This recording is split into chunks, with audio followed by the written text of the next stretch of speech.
So rotational force has units of Newton meters, but they're not the same as joules for reasons we just talked about.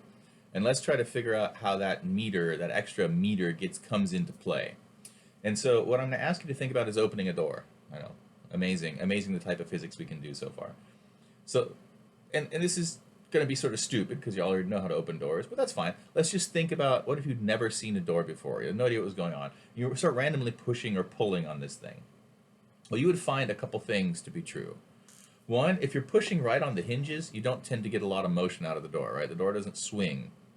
It is easiest to open the door if you push or pull on it at the edges of the door, right? Far away. So if this is my axis of rotation, here's my value of R where I'm applying a force to the door, and doors are easiest to open if you grip them by the edges, which is not coincidentally why doorknobs are located where they are, at the edge of the door, because that makes the door as easiest to open. And with a bit of experimentation, you will also note that if you push parallel to the surface of the door, you tend not to get any motion. But if you push perpendicular to the surface of the door, you tend to get the most motion. And with a bit more investigation, you can convince yourself that there's a consistent way to describe the... So I'm going to do a top-down view of the door, okay? So top-down view. Here's my axis of rotation. That's the hinges. Here's my doorknob, right? There's my doorknob. And so I'm going to pull on the doorknob. I'm going to apply a force to the doorknob and pull towards me, so like I'm opening the door. Now, if I pull towards me, the door should rotate in that direction, right? That's consistent with opening a door, right? And you recall that we defined that direction of rotation as being into the board. So if I rotated my hands from Y towards X, that gave me a direction which was into the board. You're like, I remember that and I didn't like any of it. I'm like, cool. It just needs to be consistent. So if I pull on the door and the door swings this way, then that says the direction of the door's rotation is into the board, right? So delta theta is into the board. And if delta theta is into the board, that means omega is into the board because the direction, the angle through which the door swings and the direction of its motion are related. And if omega is into the board, then that means alpha had to be into the board because the door was at rest. And now it has an angular velocity. So because its angular velocity changed, it must have an angular acceleration. And so if theta was into the board, when delta theta was into the board, that meant omega was into the board. And if omega was into the board, that meant alpha was into the board. And since we said the rotational force should be something like I alpha, if alpha is into the board, that means the rotational force has to be into the board as well. And if the rotational force is into the board, you're like, but what's this? No, this is translation. This is force that tends to move objects in a straight line. I'm pulling on the door handle, or I'm applying a normal force if I'm pushing the door open. Either way, right? Those are translation forces. Now, what we note, though, is that if the direction of the acceleration is the same as the direction of the force, it turns out that there is a way that we can construct a mathematical system which is consistent, which gives the right answers in terms of what directions of rotation it will produce. And we define R, the R direction, right, which is outward from the axis of rotation. So there's my R direction. And then we define the direction of the force. There's my force direction, right? Those are the directions of the R vector, the radial vector from the axis of rotation to the point where the force is applied. And there's the direction of the force. And these two vectors have an angle between them. Yes, yes. And you would agree that if the angle between them is 90 degrees, that is to say, if I'm pulling right perpendicular to the door, then I should get a large effect.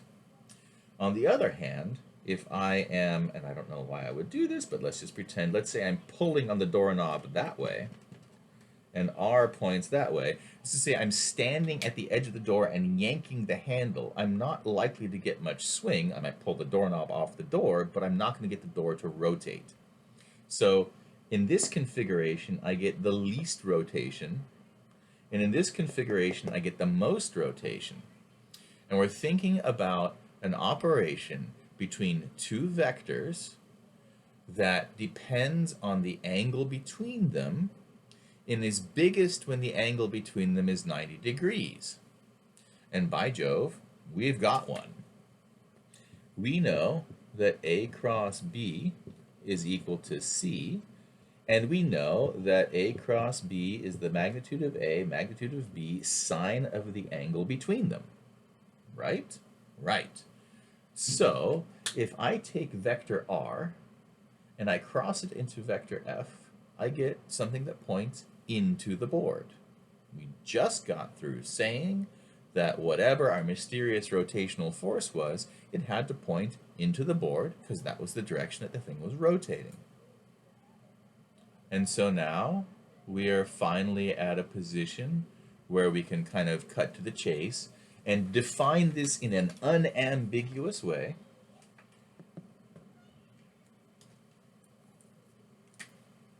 Instead of calling it rotational force, because we might actually understand that later on, we're going to call it torque. So torque is the rotational equivalent of force. And torque, I can never draw these right, it's a tau, it's a Greek uppercase T.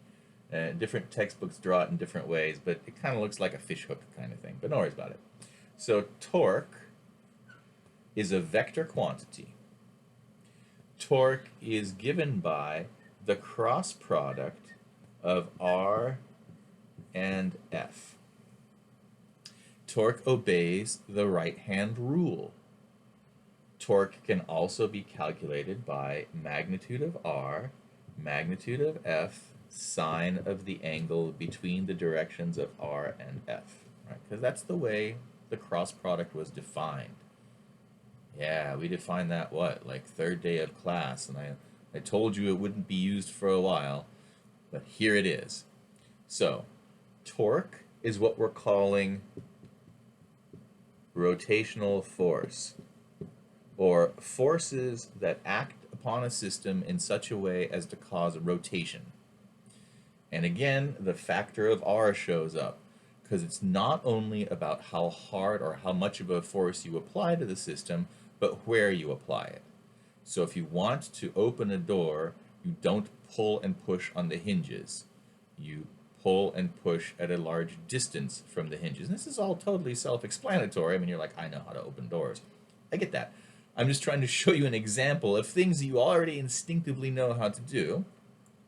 And I want to try to convince you that the direction of torque as a cross product is consistent with everything else that we've worked out so far. So if I have vector R that points in that direction, whatever direction that is, and I've got vector F that points that way, R cross F says, well, yeah, I'm going to cause a, quote, rotation, you would have said at one point clockwise, but now you know better, into the board.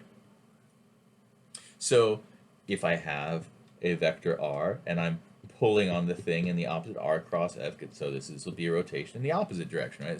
This is righty-tighty, lefty-loosey, the rule of thumb about which way to turn a right-handed screw, which is how right-handed screws are defined, in order to get it to, like, say, turn off a faucet or to open a faucet or to close the lid on a jar or to open the lid on a jar. So we've got this all baked in. Now, someone usually asks me, why does torque have to be a cross product? Because that's what makes the math model fit the physical evidence. That's what gives us an unambiguous way of defining directions and rotational directions and displacement and all the stuff that's needed to predict the future state of an object. You have to have a system that produces results that are consistent with experiment, and writing torque as a cross product is the way that we get the math to match the universe. And this now brings up, for those of you who've ever worked on cars or anything else, why a torque wrench is marked off in units of foot-pounds. That's foot as in radial distance and pounds as in applied force. So we already have been using the right units in our machine shops.